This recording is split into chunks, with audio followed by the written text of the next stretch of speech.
Buenas tardes a todos. En primer lugar, me pide el profesor Amancio Lavandeira que les haga saber que los certificados de las conferencias anteriores, por motivos extraños, no han podido o no están preparados y espera entregárselos a los que vengan el día 4 o a partir del día 4 enviárselos a casa. Agradecer a todos los que están aquí presentes, una vez más, su asistencia y extender este agradecimiento especialmente a un grupo de alumnos que se incorporan hoy de la Universidad Autónoma. Bien, comenzamos con la conferencia número 2, que lleva como título Carlos de Sigüenza y Góngora, primer novelista hispanoamericano.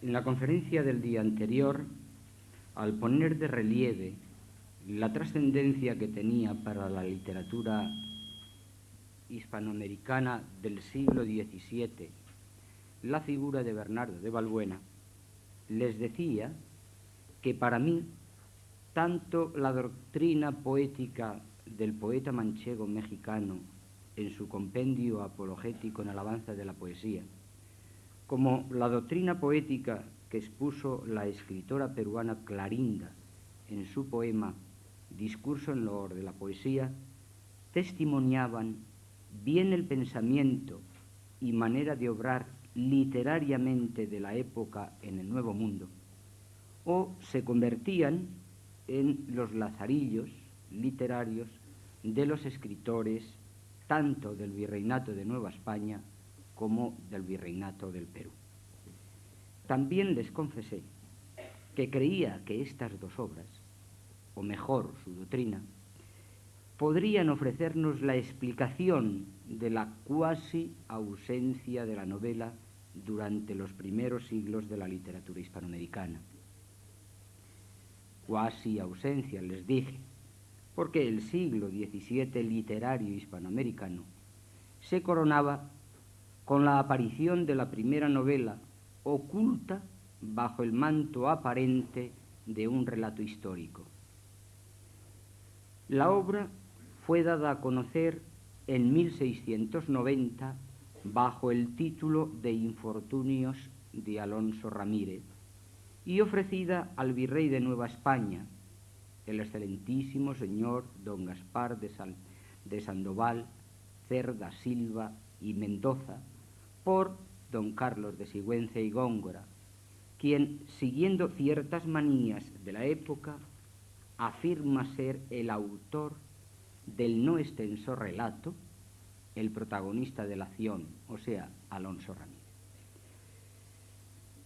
Fue don Carlos de Sigüenza y Góngora, al decir de Marcelino Menéndez y Pelayo, un varón de los más ilustres que ha producido México, y por lo tanto, como afirma Irving Leonard, debe ocupar un lugar de honor en todo tratamiento de la historia cultural del México colonial. Nació el año 1645 en el seno de una familia distinguida y de noble linaje cuyos servicios en favor de la corona fueron recompensados con títulos y altas distinciones. Y era la suya una familia numerosa, siendo él el mayor de los 9 hijos de que se componía. A sus 15 años fue aceptado como novicio en el colegio que la Compañía de Jesús poseía en la ciudad de Tepozatlán, e hizo profesión de votos simples, votos temporales de castidad, pobreza y obediencia, un 15 de agosto de 1662. Según el testimonio de José de Eguiara y Eguren, realizó estudios de humanidades con los jesuitas y sobresalió por sus estudios de filosofía, literatura y teología. No llegó a realizar la profesión solemne, o lo que es lo mismo, los votos perpetuos. El motivo, sus correrías nocturnas, que fueron descubiertas una de las noches en que cedió a la llamada de la ciudad de Puebla y que terminaron con el severo castigo de expulsión el 15 de agosto de 1668, a los 6 años exactos en los que se había comprometido temporalmente como religioso. El hecho de la expulsión ha sido recogido por Antonio Robles en Documentos para la Historia de México, con estas palabras, cito: después de las 7 de la noche, se salió de la compañía de Jesús don Carlos de Sigüenza y Góngora, habiendo estado 7 años y medio. Intentó varias veces, años de 1669, 1671 y 1677, reingresar en la compañía. Ni el arrepentimiento, ni las lágrimas con las que acudió a hacer tal petición conmovieron a los superiores de la compañía. Pero don Carlos siempre será fiel a la enseñanza recibida y se mostrará no solo respetuoso con la doctrina de la Iglesia, sino que se mostrará ferviente devoto de la misma, sabiendo compaginar en su espíritu, lleno de sabiduría, las enseñanzas teológicas de la Iglesia Católica con las luces de los filósofos y pensadores de su tiempo, como Descartes y otros ilustrados. El 20 de julio de 1672 consiguió, con 74 votos a su favor, una de las cátedras con las que el que fuera obispo de Puebla de Los Ángeles y también virrey de Nueva España, Juan de Palafox y Mendoza, que había dotado a la Real Universidad de México con una serie de cátedras, fue la suya, la de Astrología y Matemáticas, que ganó, escribe Francisco Pérez de Salazar, cito, por ser perito en ella, como reconocen y es notorio en todo este reino, por haber hecho 2 lunarios el año pasado, 1671, y el presente, 1672, que están impresos y fueron aprobados por el padre Julio de San Miguel de la Compañía de Jesús y por el Tribunal del Santo Oficio de la Inquisición de esta Nueva España. Su preocupación por las letras y la ciencia le puso en contacto con la nata de los intelectuales y escritores de su tiempo. Entre sus relaciones en Nueva España, quizá la más importante sea la que mantuvo con Sor Juana Inés de la Cruz, la obra de don Carlos, Teatro de Virtudes Políticas, por una parte, y el soneto que Juana Inés le dedica con motivo del libro, hablan por sí solos de los sentimientos de uno para con la otra y viceversa. Y fuera del continente americano, según carta de nuestro autor al conde de Moctezuma, 9 de mayo de 1699, mantuvo correspondencia con Juan Caramuel, obispo de Milán, Cassini, jefe del Observatorio de París, el padre Zaragoza, Petrey, etcétera, etcétera.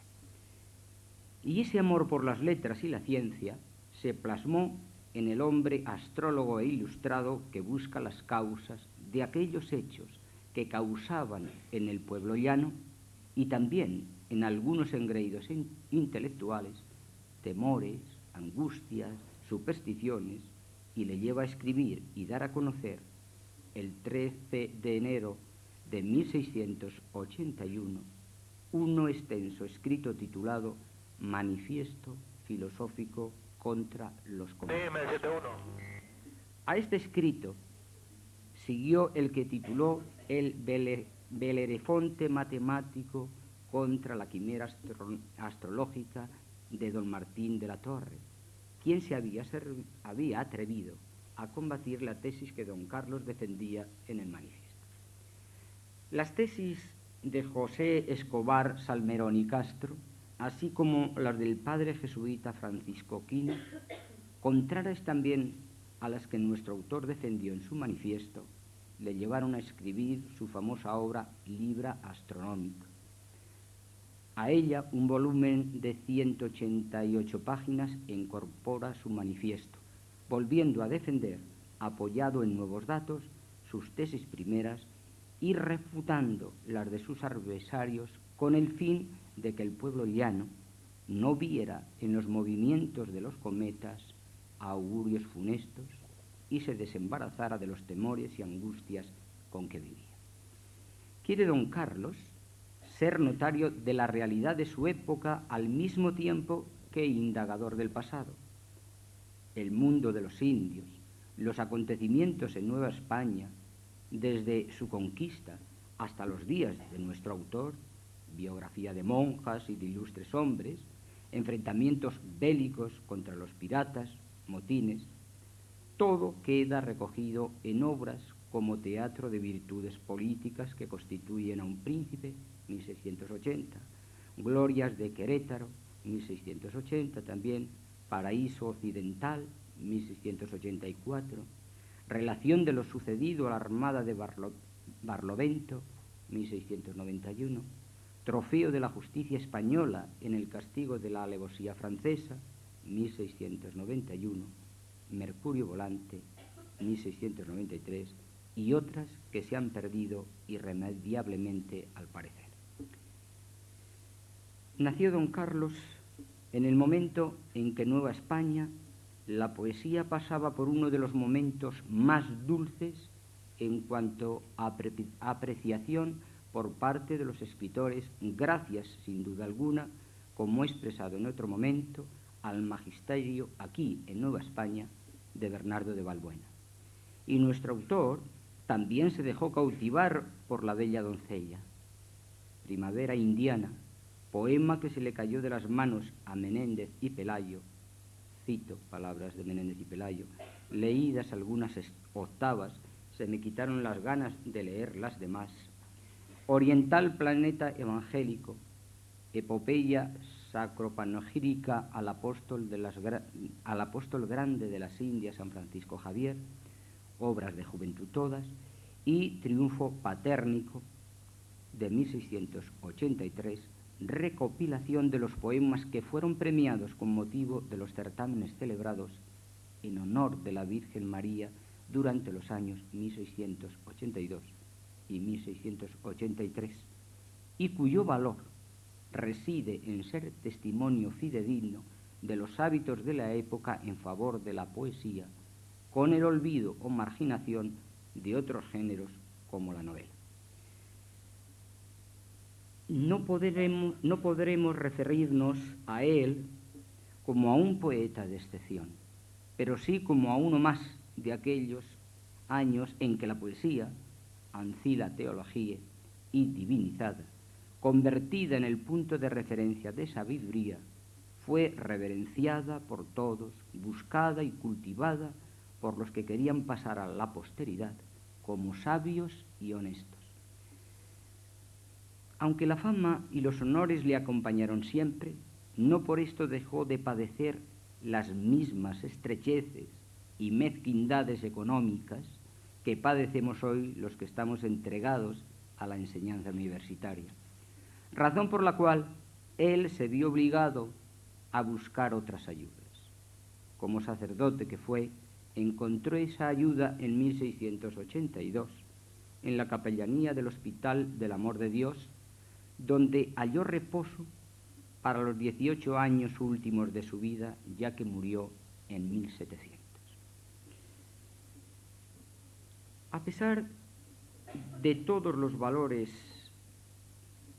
expuestos a favor de don Carlos de Sigüenza y Góngora, ninguno es de tanta trascendencia para la literatura hispanoamericana como el que aporta su breve obra Infortunios de Alonso Ramírez, tenida durante muchos años como una obra histórica más de las que salieron de la pluma del sabio mexicano.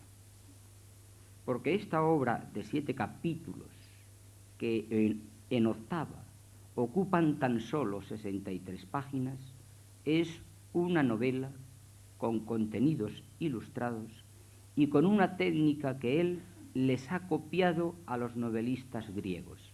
Por lo tanto, se nos presenta como la primera novela hispanoamericana. Relato breve que nos ofrece la vida de un hombre del Nuevo Mundo que quiere enriquecerse a base de su propio trabajo. El argumento me atrevería a resumirlo de este modo. Alonso Ramírez, nacido en Puerto Rico, en el seno de una familia cristiana, hijo del andaluz Lucas de Villanueva y de la puertorriqueña Ana Ramírez, a la muerte de su padre, de quien aprende el oficio de carpintero, se ve obligado, por la penuria que le envuelve, a abandonar su patria chica y buscar medios de supervivencia en el continente. Antes, hasta llegar al puerto de San Juan de Ulúa, ha pasado por La Habana sirviendo de paje al capitán Juan del Corcho.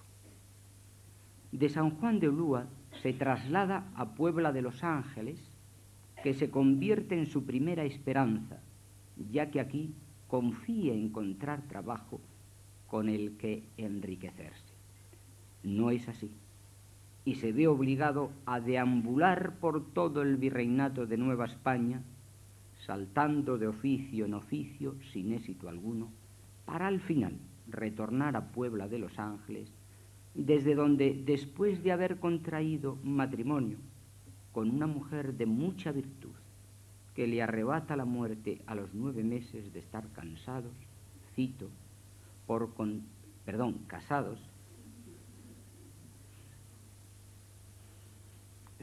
por considerarse inútil para la sociedad y dándose el castigo que se imponía en Nueva España a los delincuentes, decide emigrar a Filipinas con la esperanza de conseguir allí trabajo y riqueza, y por consiguiente la felicidad de estos derivada que no le dio ni su suerte ni Nueva España. Ya en Filipinas, y poco después de alcanzar la seguridad de que allí sí podría enriquecerse, puesto que se le ofrece el trabajar como capitán de barco, apenas su barco ha salido del puerto de Cavite, es hecho prisionero por unos piratas ingleses que le someten a él y a sus compañeros a toda clase de vejaciones. Cautivo y esclavo de los piratas ingleses, asiste impotente al bandidaje del que viven estos, desde las costas de Filipinas hasta las del Brasil, cerca de la desembocadura del Amazonas, donde piensa él que después de deliberar qué hacían con él y sus compañeros, les dejaron libres en 2 pequeñas embarcaciones. Después de un tiempo a la deriva, sus naves embarrancan frente a las costas que ellos piensan pertenecen a la península de la Florida, temiendo, por tanto, ser devorados por los indios que la habitan en ese momento. A los pocos días, de boca de unos indios que acompañan a un español, sabe él y sus compañeros que el lugar donde se encuentran es la provincia de Yucatán. Desde las playas se dirigen hacia las poblaciones interiores, primero la ciudad de Tejosuco, donde también le envuelven las desgracias, después la villa de Valladolid y Mérida, donde mientras las autoridades de la administración civil le tratan con desconsideración, el clero le recompensa de tanto maltrato con su buena acogida, hasta que, al fin, llega a la corte del virrey, el cual se compadece de sus infortunios y le reconoce todos sus esfuerzos, devolviéndole todas las cosas de valor que le había retenido algún que otro alcalde de las ciudades por donde tuvo que pasar. También se compadece de él, de Alonso Ramírez, don Carlos de Sigüenza y Góngora, escribiendo la relación que le ha contado Alonso Ramírez e intercediendo por él ante el virrey. Este es el argumento.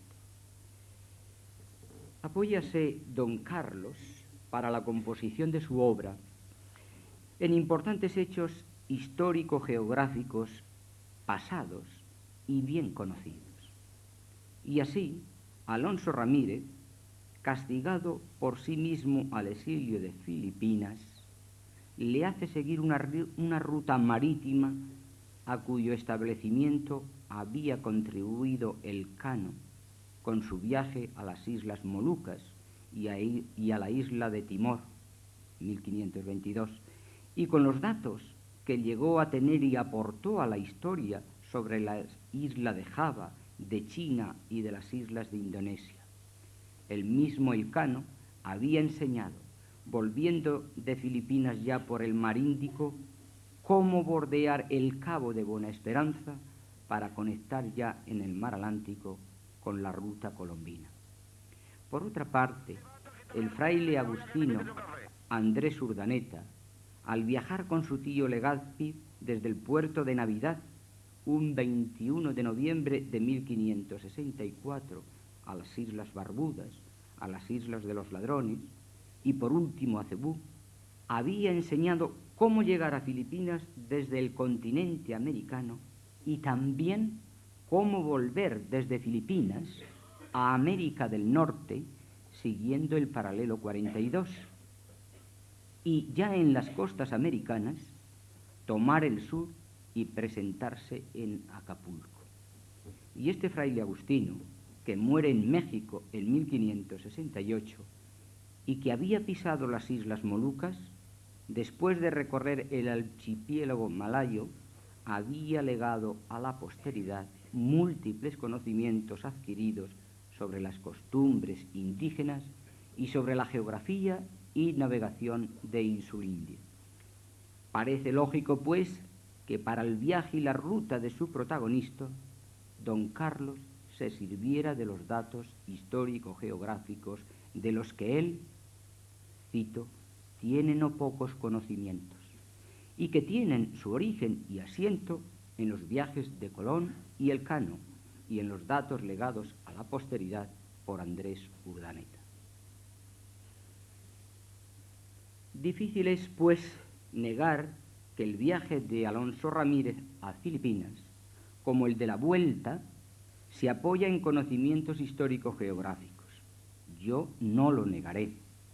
Aún más lo proclamaré bien alto porque su presencia demuestra sobre este autor lo que es: un hombre culto, un hombre en la línea de los ilustrados europeos que han descubierto el relato de viajes como un medio adecuadísimo para ofrecer una enseñanza.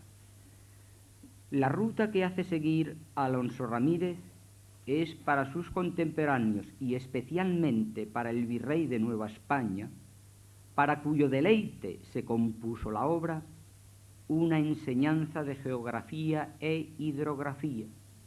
Se le enseña o recuerda la importancia que tienen para el comercio lugares como Malaca, cito, llave de toda la Índica y de sus comercios, Manila y Batavia, Parián, Madrastrapán y Cicudana.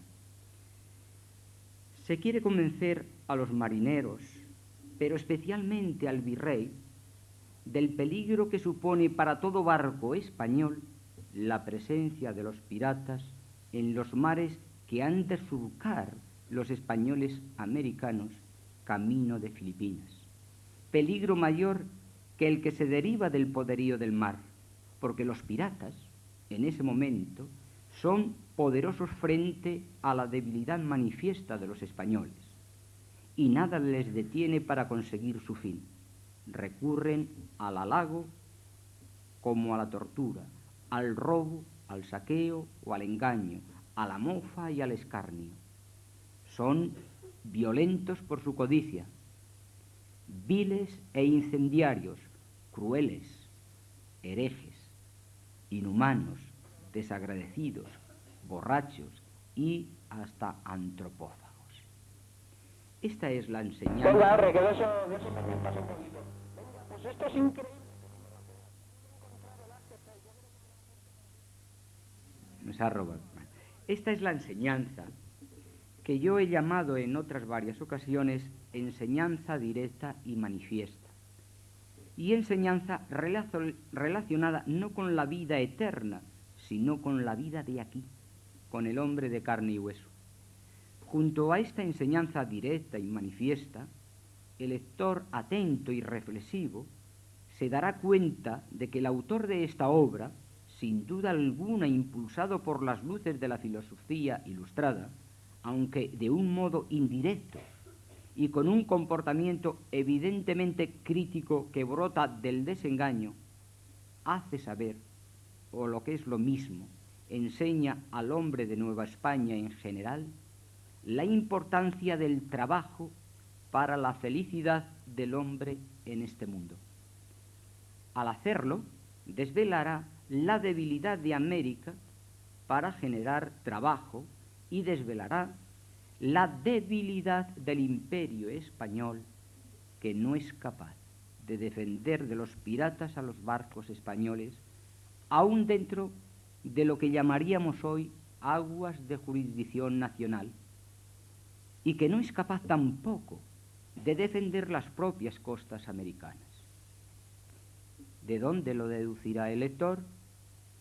Alonso Ramírez se mueve empujado por una constante obsesión de hallar un trabajo estable para bien vivir en este mundo. Abandona su patria en busca de trabajo, recorre todo el virreinato de Nueva España y, después de tentar en varios oficios, no encuentra un trabajo estable por medio del cual vivir virtuosa y honestamente. Este fracaso le hace sentirse inútil ante la sociedad e imponerse el castigo que en Nueva España se da a todo delincuente, el destierro a Filipinas. Se va a Oriente con la esperanza, con la casi convicción de que allí ha de encontrar un trabajo para vivir. Lo ha hallado, es capitán de barco, se siente feliz y comienza a desarrollarlo, y en el mismo comienzo de su desarrollo es privado de libertad por unos piratas ingleses que tienen poder hasta para hacerse presentes en el mismo puerto español de Cavite. La deducción por parte del lector es más que obvia. 1. Nuestro autor se mueve bajo la luz del pensamiento ilustrado que predica la obligación en el hombre de trabajar, que predica la virtud del trabajo amasada en el cumplimiento del deber de todo hombre, ser útil a la sociedad, y que predica la bondad de la riqueza y la felicidad de ella derivada, cuando aquella, la riqueza, es fruto del trabajo. 2. América es un continente pobre, porque no hay posibilidad de encontrar trabajo. 3. En América el hombre no puede ser feliz ni virtuoso porque en ella falta la base de la felicidad y la virtud. 3. En Oriente, Filipinas, sí que hay trabajo y por tanto allí es posible ser virtuoso y alcanzar la felicidad. 4. El español americano, fuera de los límites de su continente, carece de libertad para desarrollar cualquier trabajo que haya encontrado, pues España carece de poder para enfrentarse a los piratas que violan todos los derechos del hombre español americano. De estas conclusiones, el lector hará derivar otras más trascendentales para la historia del futuro. 1. Nuestro autor, sin descalificar la doctrina evangélica en torno al valor de la pobreza, inaugura en Nueva España un pensamiento que se ha de llamar ilustrado por ser fruto de la filosofía moderna que tiene como padre a Descartes. 2. Don Carlos niega la tesis colombina, el mensaje con el que Colón sorprendió y motivó a los europeos cuando ofreció el continente nuevo al mundo como un paraíso. América no es un paraíso. Si el español americano quiere alcanzar la felicidad que da la riqueza que proviene del trabajo, necesita de Oriente, necesita establecer relaciones comerciales con Oriente. 3. Al negar la utopía colombina, don Carlos se convierte en el creador en el mundo hispano de la nueva utopía. Oriente es un paraíso. 4. Don Carlos inconscientemente está dejando las semillas de la independencia. Si España, el imperio español, no es capaz de defender de sus enemigos al español americano, si no es capaz de defender sus costas de los piratas, ¿qué sentido tiene, pues, el reconocerse súbditos del rey de España? ¿Y qué sentido tiene reconocerse súbditos del rey de España si además la baja administración civil que le representa no tiene otra preocupación que la de enriquecerse a cuenta del hombre trabajador, representado por Alonso Ramírez? Dentro del didactismo que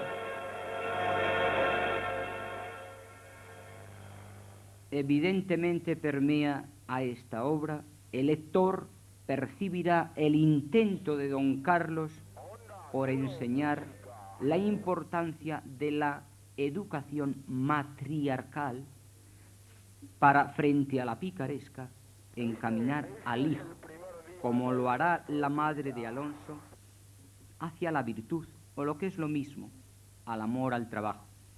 Enseñar el aprecio a la mujer en la que se da como madre la virtud de la que depende que el futuro del hijo sea el camino del bien.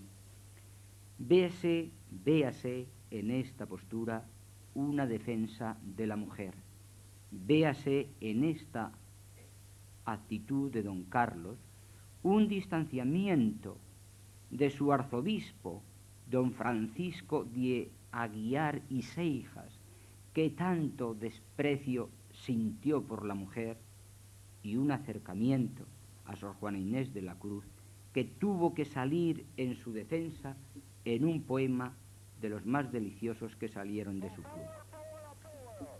Dentro del didactismo, en esta obra de don Carlos, cabe la proclama de un providencialismo basado, como reflejo de la fe del autor, en la fe profunda del protagonista en Dios y la Virgen, bajo la advocación mexicana de Guadalupe.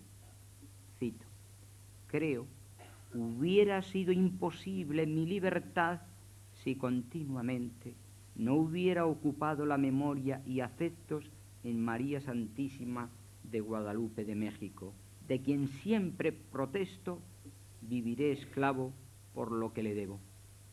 Y cabe la admiración por el clero y vocación catequética del protagonista, que es también manifestación de su creador. Y dentro del didactismo al que vengo refiriéndome, quizá como el exponente más claro de la ilustración dentro de esta obra, está el canto a la libertad, formulada por Alonso Ramírez como el bien supremo del ser humano. Cito: alabo a cuantos, aun con el riesgo de la vida, solicitan la libertad, por ser sola ella la que merece, aun entre los animales brutos, la estimación. El lector avispado descubrirá también cómo veladamente, tal vez sin propósito claro por parte de don Carlos, se nos expone o se fija en la obra la identidad de América, la identidad de la América española. Esta identidad se fundamenta en una exaltación medida, retenida, de lo americano frente a lo español, o mejor, peninsular. Así se explica que el protagonista de la obra sea identificado no por el apellido del padre, andaluz él, sino por el de la madre, nacida en América. Cito: es mi nombre Alonso Ramírez y mi patria la ciudad de San Juan de Puerto Rico. Llamóse mi padre Lucas de Villanueva, y aunque ignoro el lugar de nacimiento, cónstame, porque varias veces se lo oí, que era andaluz. Y sé muy bien haber nacido mi madre en la misma ciudad de Puerto Rico, y es su nombre Ana Ramírez, a cuya cristiandad le debí en mi niñez lo que los pobres solo le pueden dar a sus hijos, que son consejos para inclinarlos a la virtud. Por otra parte, deducirá el lector que para don Carlos, la América española del 17, y por lo tanto la América española que sembró su destino en ese siglo, se estamenta sobre una singular pirámide cuya cima ocupa el virrey, en el que reposa toda perfección, todo bien y todo poder. La base la sustentan el indio y el negro, y el cuerpo central está ocupado por un elemento humano distorsionante debido a su falta de ética. Son los que tienen a su cargo la baja administración civil, y por otro elemento humano que ejerce cierto equilibrio en ese cuerpo central de la pirámide, y que es el clero. Esta estamentación nos lleva sosegadamente a encontrarnos con la definición que nos ofrece don Carlos de Hispanoamérica, de la América española del siglo XVII, que camina en busca de su propia identidad y su destino. Y tres son las notas sobre las que se alumbra dicha definición.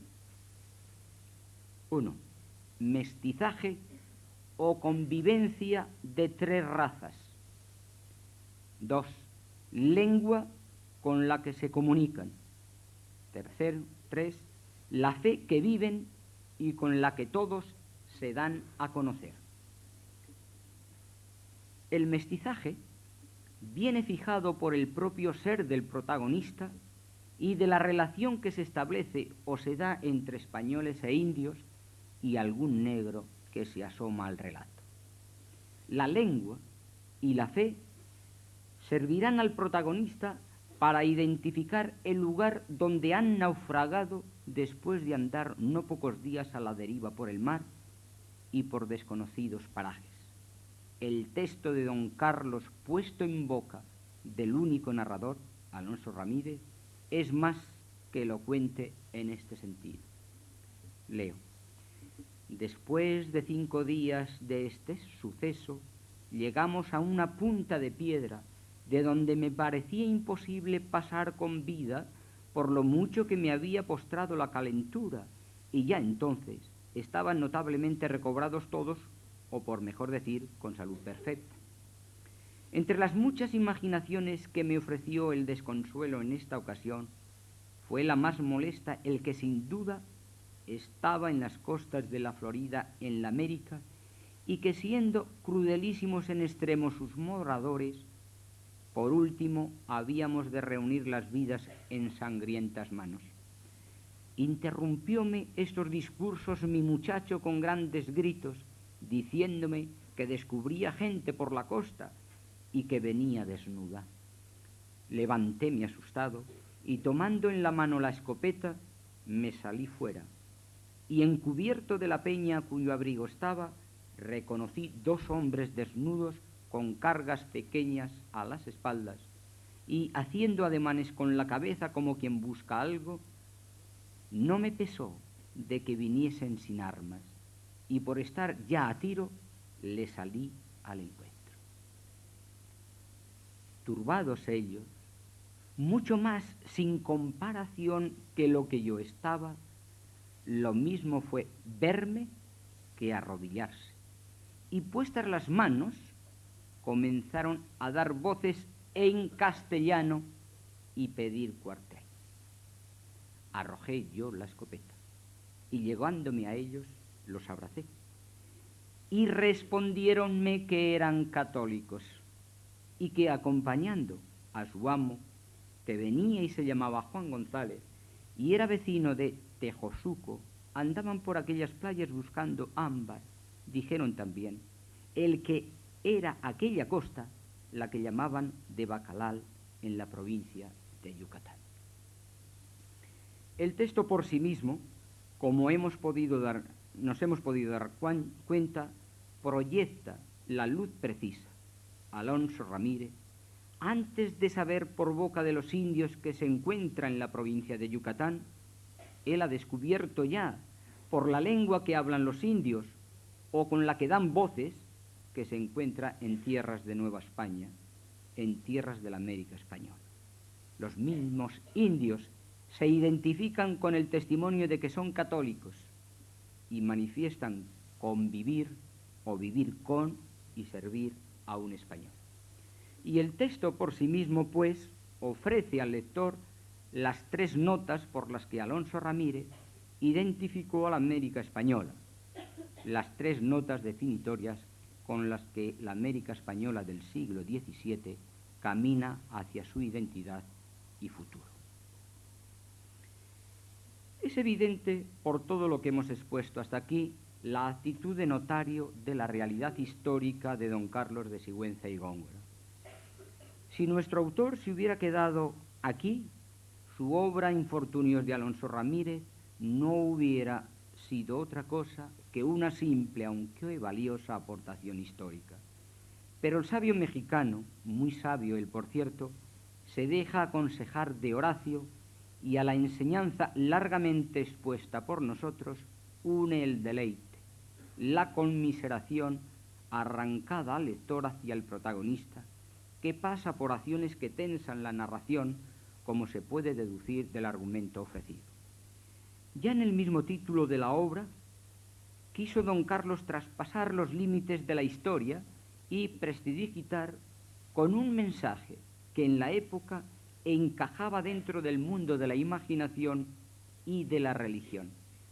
Baste recordar títulos como Trabajos de Hércules, de Enrique de Villena, Los trabajos de Job, de Felipe Godínez, Los trabajos de Persiles y Sigismunda, de Miguel de Cervantes, Los trabajos de Tobías, de Francisco de Rojas y Zorrilla, Los trabajos de los Reyes, de Jorge de Montemayor, Peregrinación ermitaña, de Alonso Alcalá y Herrera, La peregrinación de Anastasio de Jerónimo Gracián, Peregrinación del hermano Bartolomé Lorenzo de José de Acosta, etcétera, etcétera.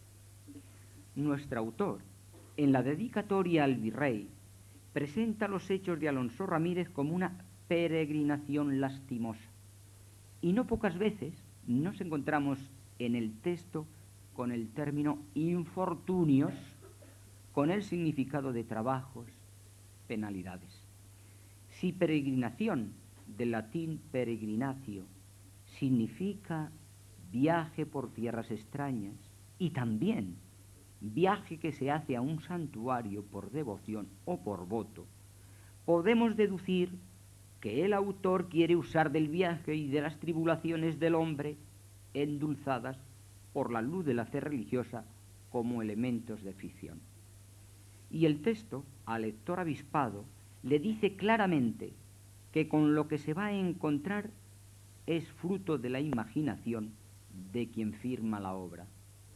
Leo: quiero que se entretenga el curioso que esto leyere por algunas horas con las noticias de lo que a mí me causó tribulaciones de muerte por muchos años, y aunque de sucesos que sólo subsistieron en la idea de quien los finge, se suelen deducir máximas y aforismos que entre lo deleitable de la narración que entretiene cultiven la razón de quien en ello se ocupa, no será esto lo que yo aquí intente, sino solicitar lágrimas que, aunque posteriores a mis trabajos, harán lo menos tolerable su memoria, trayéndolas a compañía de las que tenía a mí mismo cuando me aquejaban. La dedicatoria al excelentísimo señor don Gaspar de Sandoval, Cerda, Silva y Mendoza, en agradecimiento de haber patrocinado la publicación de su obra, Libra Astronómica y Filosófica, juega a favor de nuestra tesis. La obra tiene un porqué y un para qué. El porqué justifica el agradecimiento de don Carlos al virrey. El para qué viene a cumplir con la norma horaciana del autor, el oficio desempeña, quien divierte al lector y quien lo enseña, traduce Lizardi los famosos versos de Horacio. Don Carlos quiere deleitar al virrey jugando imaginariamente con hechos que giran en torno a la ciencia geográfica e ideográfica por las que el virrey sentía, al parecer, inclinación. Ha objetivado, concretado con la fuerza de su imaginación, creando un protagonista y unas situaciones por las que le hace pasar los peligros que envuelven al virreinato y a los súbditos del rey de Nueva España. Nada importa en este momento el fin último, y que es el mover al virrey a hacer la guerra a los piratas y a tomar otras medidas. Importa aquí dejar claro que don Carlos, tomando realidades históricas pasadas y presentes, amasa el dolorido mensaje en su imaginación y, apartado todo dato concreto, lo ofrece envuelto en la fantasmagoría de lo real imaginario. La aprobación de la obra que lleva a cabo don Francisco de Aguirre Santa María refuerza nuestra tesis sobre infortunios de Alonso Ramírez. El censor, que aprobará la obra para su publicación, compatriota de Alonso Ramírez, confiesa cómo le cautivó la lectura de la obra después de dejarse atraer por la, cito, novedad deleitosa que su argumento me prometía. La novedad no estaba en el aporte histórico, si así se podía aceptar infortunios de Alonso Ramírez. La novedad deleitosa estaba en la tensión de los hechos vividos por el protagonista, creados y organizados por la imaginación de don Carlos de Sigüenza y Góngora. La novedad deleitosa estaba en lo que, o por lo que infortunios de Alonso Ramírez, podía ser hasta equiparada por el censor al libro de Job. El libro bíblico no cabe duda que es portador de una función didáctica, la de sublimar la lealtad de un hombre a Dios a pesar de sus tribulaciones, y la de convencer con el ejemplo del protagonista al pueblo hebreo de la fidelidad de Yahvé. Para el asceta cristiano del tiempo de don Carlos, Job representaba la prueba fidedigna del valor del sacrificio, padecimientos, aceptados con resignación por amor a Dios. Por tanto, esa referencia al libro de Job por parte del censor nos da pie para pensar que lo hace porque en Infortunios de Alonso Ramírez él descubre una intención didáctica parecida. Pero, junto al didactismo, tanto en el libro de Job como en el de Alonso Ramírez, está el deleite, porque la historia de uno y otro se ofrece en la intemporalidad. La magia del autor, la fiebre de la ficción, hace posible que el lector sustituya al protagonista y se aplique para sí como verosímiles los hechos de Job y Alonso. Ahí está la novedad deleitosa, en el deleite dolorido que ofrece no la historia real o la notaría de la historia, sino la historia imaginada.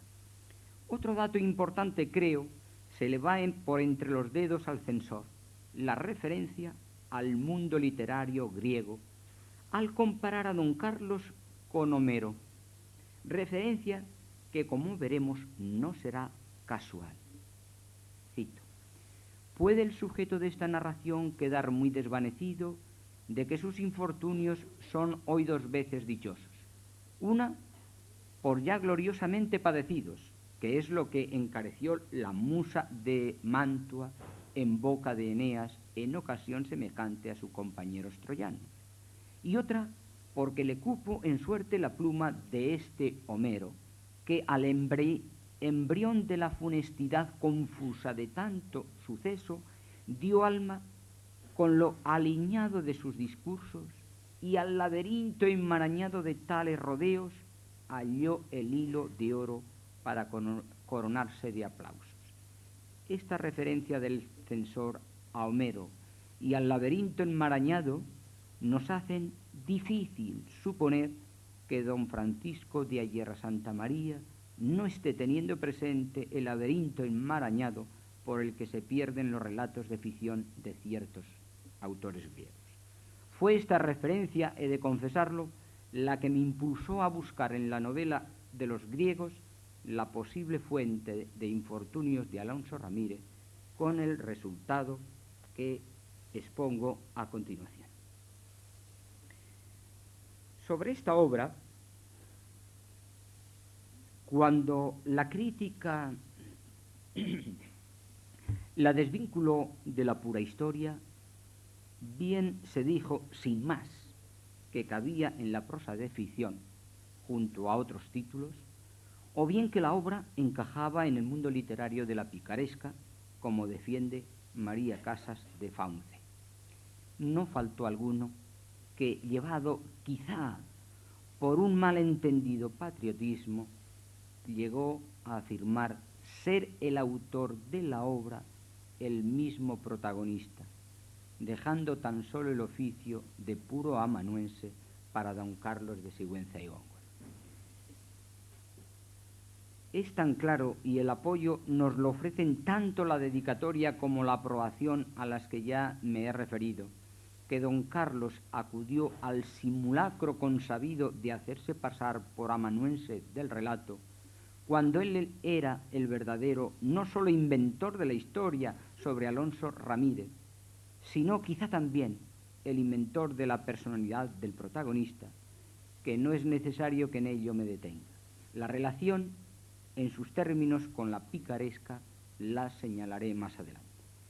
He de decir, en primer lugar, que la narración, que se inicia con un estilo de filiación claramente barroca, abandona de inmediato este estilo para discurrir sobre una prosa llana, sobre la prosa que buscaría el neoclásico. Es como si hubiera por parte del autor el claro propósito de reconocer dónde estaban sus raíces literarias y a dónde quería llegar. El estilo con el que nos encontramos señala, pues, a un autor puente entre el barroco y el neoclasicismo. La obra está configurada en 7 capítulos de desigual extensión, cuya causa, opino, hay que buscar en la estructura sobre la que se fundamenta el contenido. Desde el plano del contenido, la estructura tripartita en la que se basa la obra vuelve a hacernos pensar en un autor barroco esperanzado en las luces de la Ilustración. Esta estructura tripartita se establece sobre, primero, el capítulo 1, conformando un círculo, al ser el mismo punto el que anuda el inicio de la acción de Alonso Ramírez en busca de trabajo por el virreinato de Nueva España, con el final de dicha andadura. Si el deseo del hombre renacentista por la riqueza pone en pie a Alonso Ramírez, el desengaño barroco anula el sueño. Segundo, los capítulos 2, 3, 4, 5 y 6, lo mismo que ha hecho el capítulo 1, darán forma a un círculo, aunque de mayor dimensión, para dejar alumbrado también el desengaño. Alonso Ramírez, orientada su conciencia por las luces de la Ilustración, parte con la esperanza de hallar trabajo y enriquecerse en Oriente. volverá prisionero de un fracaso mayor, porque no sólo habrá vivido la imposibilidad de trabajar y ser rico, sino también habrá soportado la tiranía de la esclavitud a manos de los piratas. Alonso ha percibido que la luz de la Ilustración puede alcanzar al hombre si el hombre se abre a los demás por medio del comercio, utopía de Oriente. Pero ha descubierto con tristeza que aún no ha llegado ese momento en y para el Imperio español. Tercero, el último capítulo que cierra la obra y que pareciera indicar cierto propósito del autor a establecer un paralelismo entre la apertura y cierre de la obra, al ofrecer un punto concreto de partida, playas de la península del Yucatán, y no fijar un punto concreto de cierre, se aleja de la simetría circular que se da en las dos partes anteriores. No hay fracaso. El protagonista, que junta en su persona injusticias y caridades, alcanza al final, como si con ellos estuviera augurando el triunfo de la Ilustración en las letras hispanoamericanas, al triunfar su filosofía, el reconocimiento de todos sus infortunios y el premio por ellos.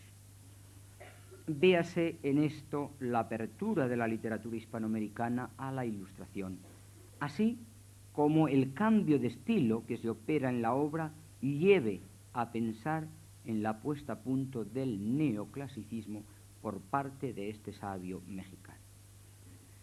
Apóyase don Carlos de Sigüenza y Góngora para la composición de su obra en recursos como el desdoblamiento del autor, al jugar o acogerse al simulacro de amanuense en autor, protagonista y narrador.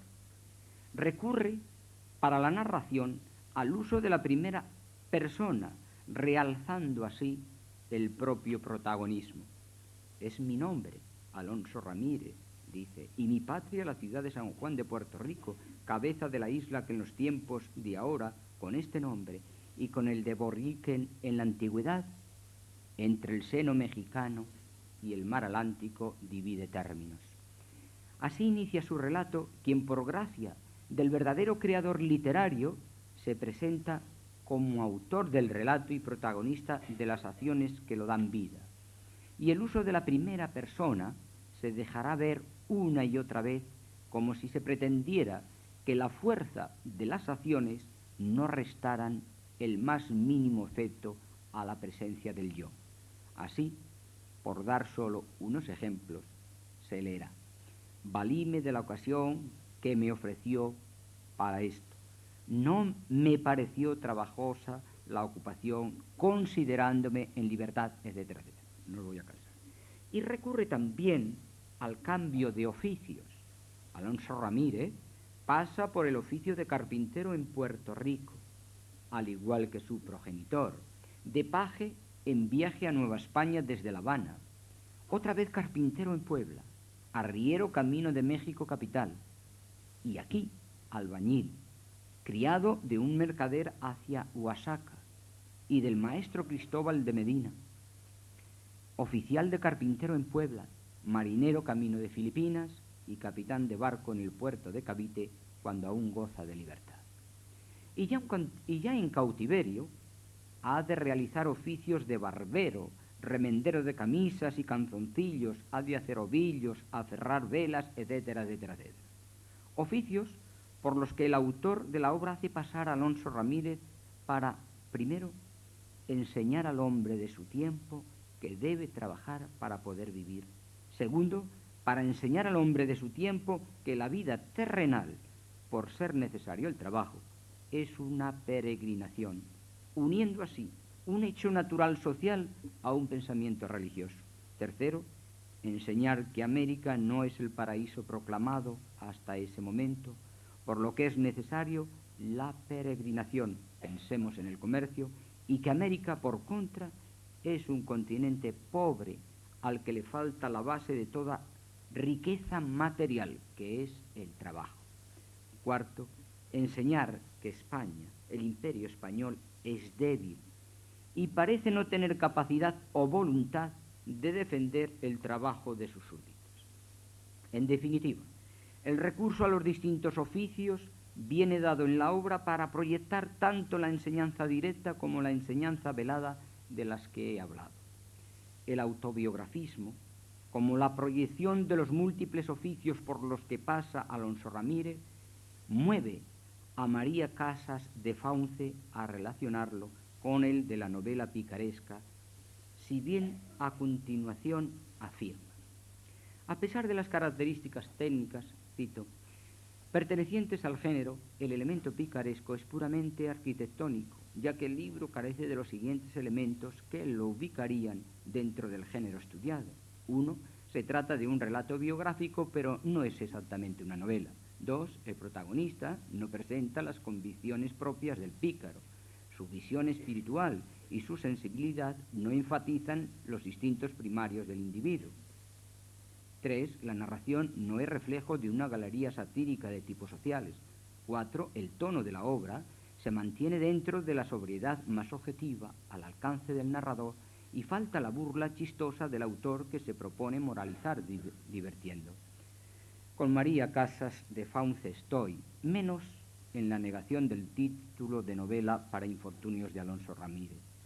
Cierto que no es una novela picaresca, pero cierto que como a continuación veremos, posee todos los ingredientes con los que compusieron las suyas los griegos.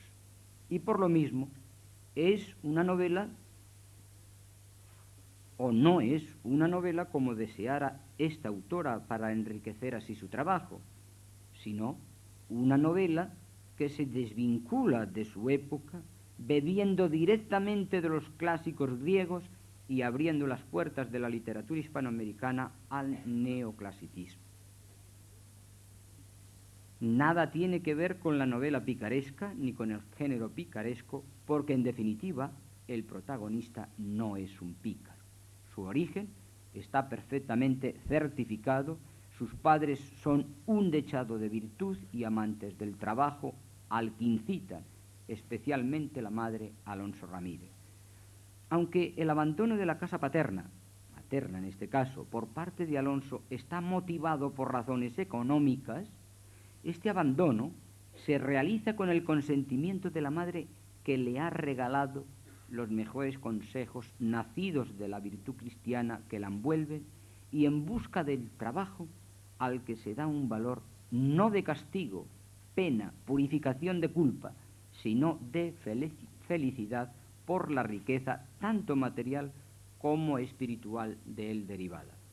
Alonso pasa de un trabajo, de un oficio a otro, no por su gusto y huyendo del esfuerzo debido, sino contra su propia voluntad. No se guía por la malicia para alcanzar provecho alguno. Busca la utilidad de la sociedad, y así se explica que, al no encontrar trabajo en Nueva España, se piense un delincuente y él mismo se imponga un castigo. Si se asocia a otra persona, mujer o compañeros, esta o está llena de virtud, como es el caso de su esposa, o sobre ellos es el caso de sus compañeros, ejerce un magisterio virtuoso. Y el final del protagonista se cierra no con el castigo por sus malas acciones, arrepentimiento de sus yerros, sino con el reconocimiento de su buen hacer por parte de la máxima autoridad social como es el virrey. Efectivamente, Infortunios de Alonso Ramírez no es una novela picaresca, pero sí es una obra en la que se dan todos los ingredientes que envuelven a las novelas griegas.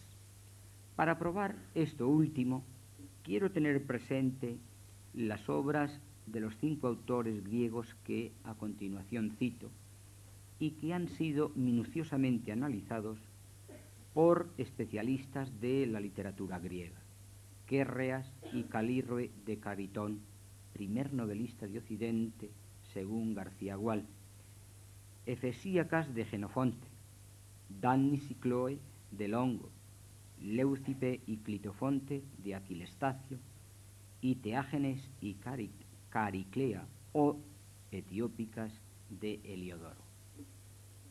Al estudiar estas novelas en su tesis doctoral, Consuelo Ruiz Montero fija las bases técnicas sobre las que montaron sus obras los autores que acabo de citar y fija también cuál fue la fuente primaria de todas ellas.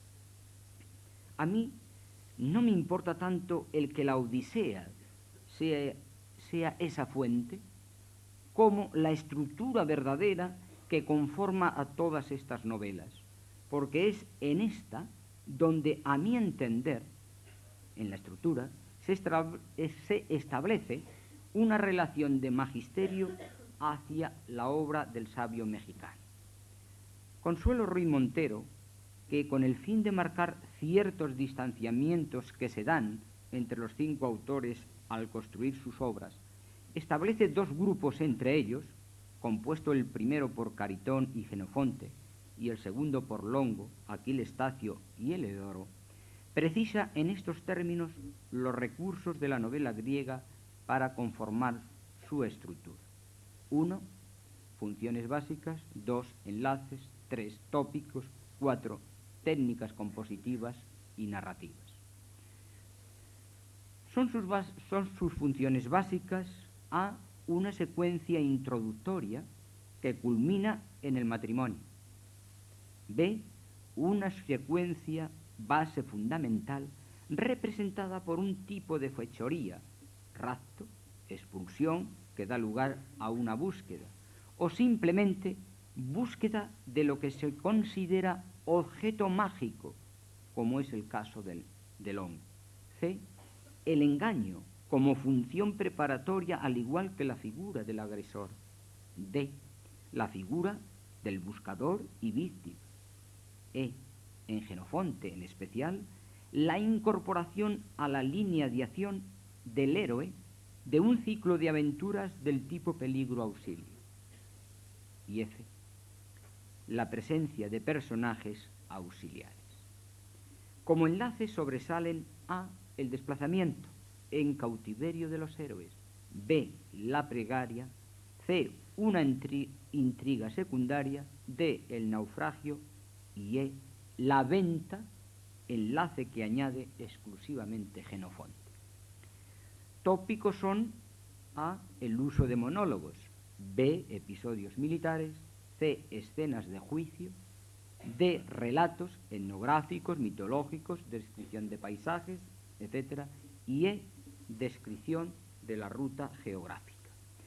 Y en cuanto a técnicas compositivas y narrativas, tenemos las siguientes: A, repetición, paralelismo, alternancia; B, patetismo y contraste; C, estructura circular del relato; D, recapitulación de las aventuras; E, técnica del enhebrado para unir los episodios; F, la introducción de personajes secundarios para arreglar el final de la novela; G, tiempo narrativo; y H, técnica de la sorpresa, etc. Expuesto esto, veamos ahora con qué fidelidad sigue don Carlos a los maestros griegos. 1. Como en las novelas de los griegos, la secuencia introductoria que ilumina Infortunios de Alonso Ramírez culmina en el matrimonio. Alonso se casa con una mujer de la que se enfatiza sobre todo su virtud. Da la sensación de que el sabio mexicano haya tenido en este caso más presente el magisterio de Heliodoro, autor que huye del erotismo, que el de los demás autores. No hay recurso a la descripción de la ceremonia, simplemente se da el hecho como realizado, tal como lo hacen Aquiles Tacio, Longo y Heliodoro. Y ya que estamos señalando la presencia más acentuada de algún autor en la obra de don Carlos, señalemos que la historiografía que pone sello indeleble en Infortunios de Alonso Ramírez, como se ha dejado en claro, es un género con el que muestra una particular afinidad la novela de Caritón.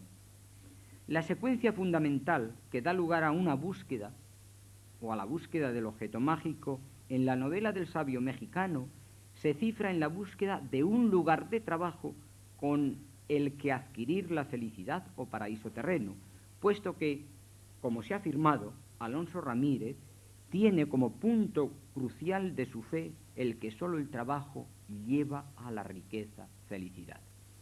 Y como en la novela griega, en Infortunios de Alonso Ramírez, la secuencia base tiene como punto de origen un tipo de fechoría. En la novela de nuestro autor, esa fechoría proviene de la adversa fortuna, que es la escasez de medios económicos y que empuja al protagonista a abandonar primero su patria chica, Puerto Rico, y después el continente americano, abriendo así su peregrinar. Como en la novela griega, en Infortunios de Alonso Ramírez, se hace presente el opresor y malvado. En esta novela, este opresor y malvado son los piratas, que también, como en la novela de los griegos, luchan codiciosa e insistentemente por adquirir tesoros, riqueza. El ciclo de aventuras de tipo peligro-auxilio, con el que prestidigita especialmente Jenofonte, presente está en la novela de Don Carlos, y el protagonista Alonso Ramírez se nos mostrará como el buscador del objeto mágico, el trabajo en su caso, y se proyecta dentro del relato como el tipo de héroe de la novela griega, esto es, como buscador y víctima. Si en la novela griega se descubren unos personajes auxiliares que maniobran con una singular irrelevancia, en la novela hispanoamericana, en relación al relato, pasa igual, aunque tengan una gran trascendencia para mí al representar alguno de ellos juntos, tal caso de españoles, indios y negros, a la América española en busca del paraíso, y sean prueba con ello de la caída del mito colombino ofrecido a Europa. Don Carlos, al estilo de los novelistas griegos, para la estructura de su obra, recurre al viaje o desplazamiento del héroe, de Puerto Rico al continente y de Nueva España a Filipinas, y recurre a la interrupción del viaje marcado por causa de la captura de su héroe, como lo leyera en la obra de Jenofonte de Éfeso. 2.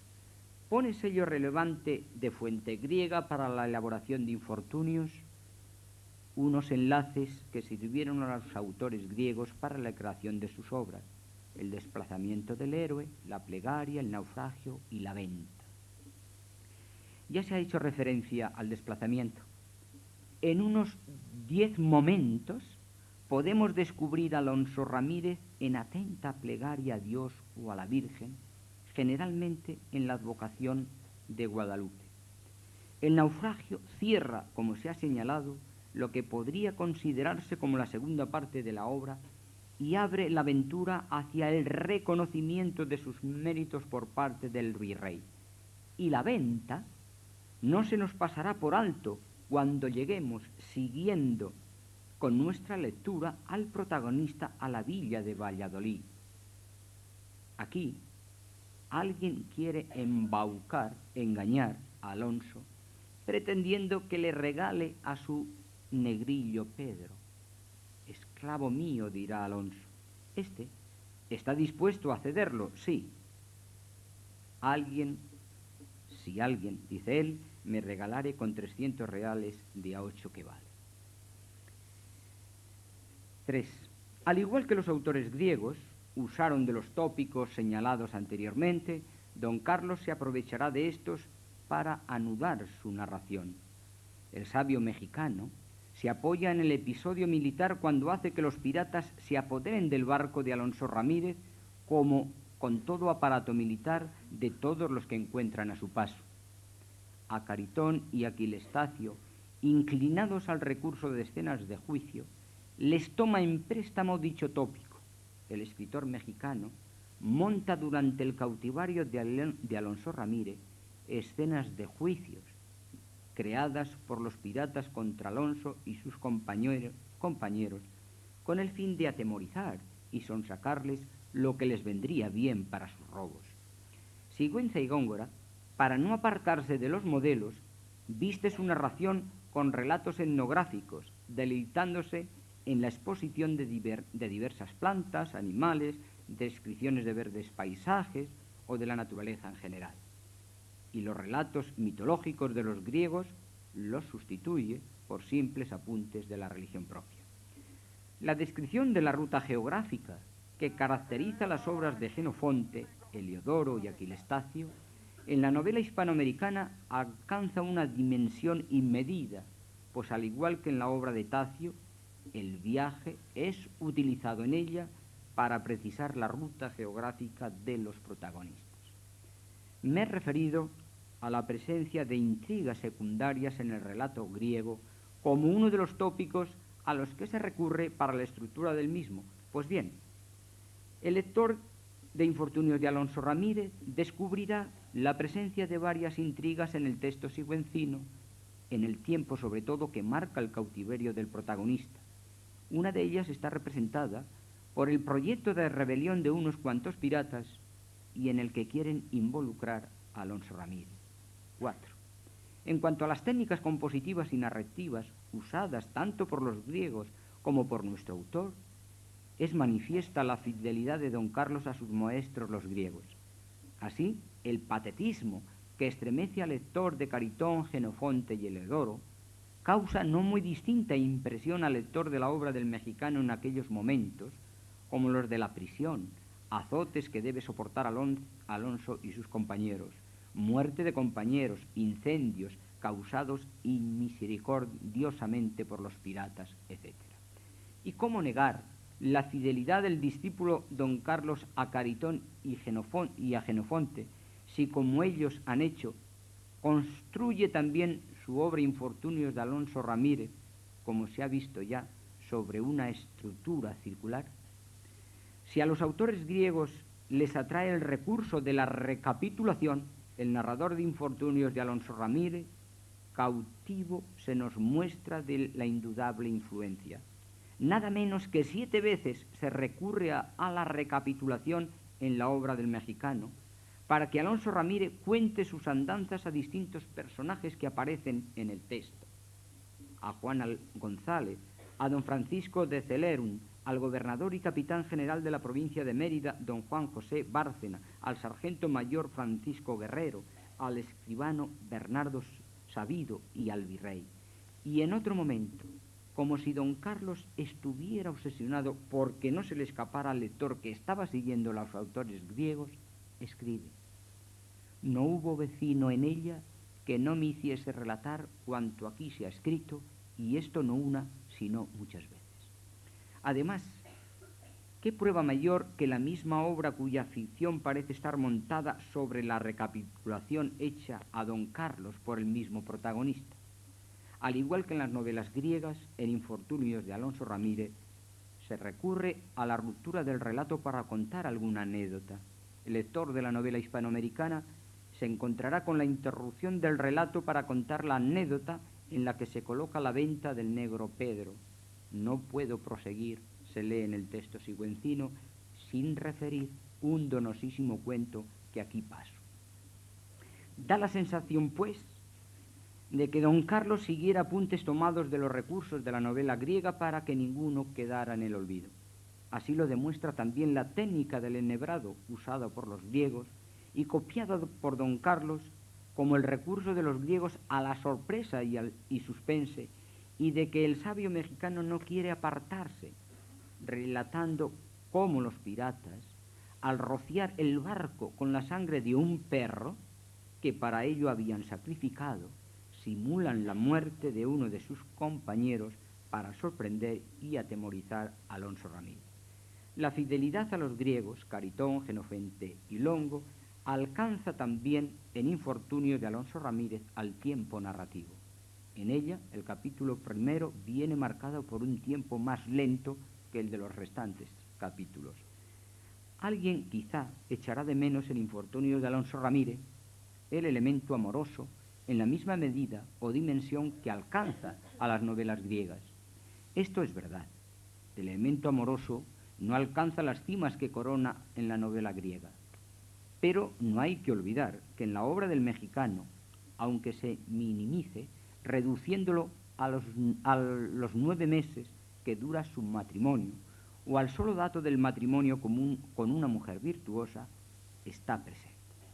Y no se debe marginar, para valorar este hecho, la concepción moral de la época que ha de envolver irremisiblemente al protagonista, a la acción y al tema. Además, solo el apunte bastaba para la fidelidad del escritor, y más si nuestro autor, en este caso, prefería la fidelidad a Heliodoro, que había empeñado su pluma en la exaltación de los valores religiosos. Emilio Crespo Güemes resalta el carácter religioso de la novela de Heliodoro así: la castidad, leo, inmarcesible de los protagonistas es consecuencia de la piedad hacia los dioses, y llega a hacer esta afirmación también: la novela de Heliodoro es, pues, por su intención, una apología de la religión en general. La fuerza de Heliodoro parece alcanzar la idiosincrasia de Alonso Ramírez. Este, como los personajes con los que trabaja Heliodoro, se convierte en un tipo abstracto que sirve para proyectar en el lector una visión político-social y religiosa de la época en que vive el creador de la obra. O lo que es lo mismo, la caracterización del individuo Alonso Ramírez se ha sacrificado en aras de un mensaje concreto y que responde a lo que he expuesto.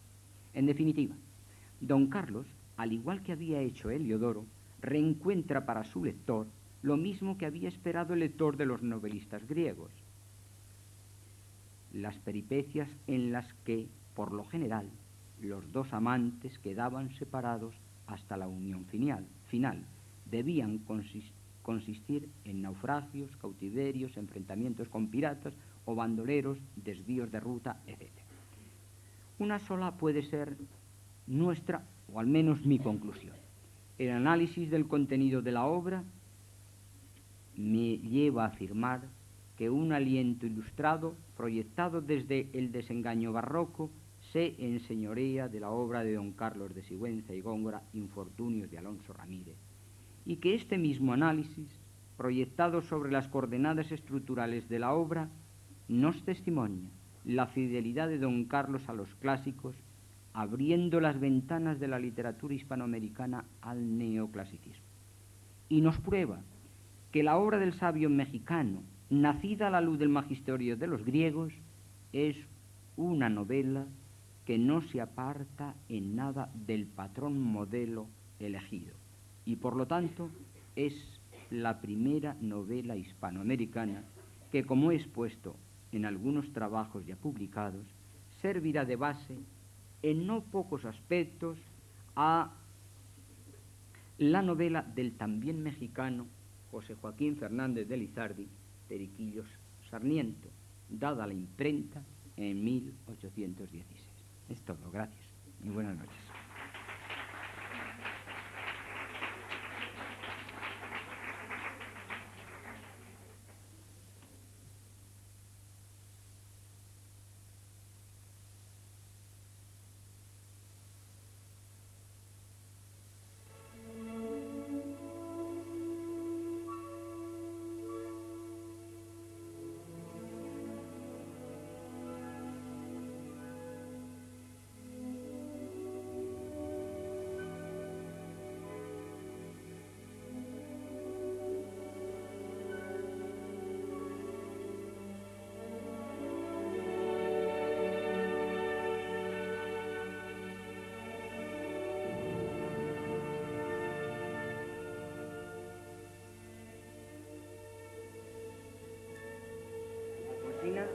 Y el 18, la de... Bueno.